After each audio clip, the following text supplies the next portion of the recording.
में मेरी बहनों, जब नदी के तीर पे कोई महात्मा आता था तो गांव से माताएं आटा, चावल, नमक, तेल, घी वो दान कर देती थी। ले खा ले, बना और खा, बना और खा। ये पुराने हम लोगों की सनातन धर्म में ऐसा ही होता हुआ आया है। जिसने भी दान धर्म करना है, भूखे को अन्न और प्यासे को जलदान का विधान है। हमारे सनातन धर्म में अन्नदान का विधान है। और कहते भी हैं कि अन्नदान के बराबर कोई दान नहीं इस धरती पर। अन्नदान के बराबर कोई दान नहीं है।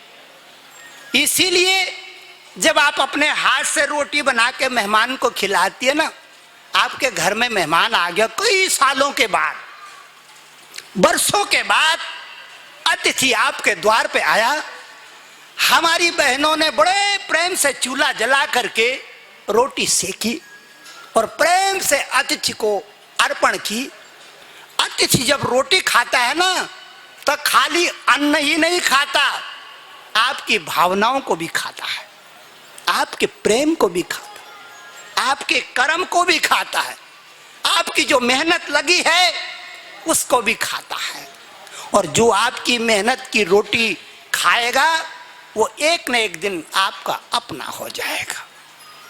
कहते हैं भागवत में कि अन्न में मोहनी मंत्र होता है।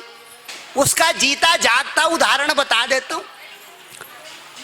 20-25 साल तक बुढ़ी माँ खिलाती रहती है रोटी पात पात के, रोटी पात पात के, और तुरंत आई नथ वाली।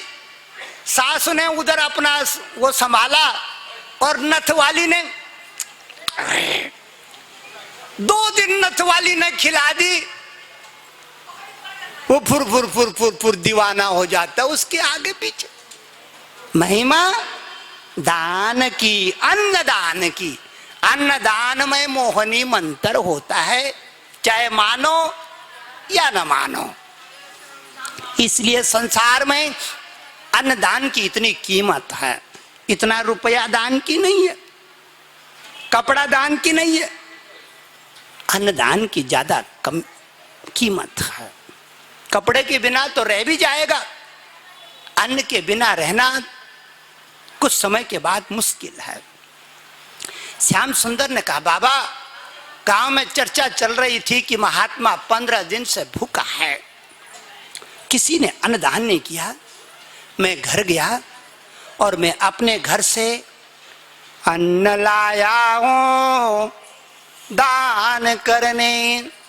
श्याम सुंदर ने कपड़े की पोटली खोली तो रोटी भीगी हुई, यमुना में कूदा था, रोटी भीगी, माखन मिश्री बह रही है नीचे को।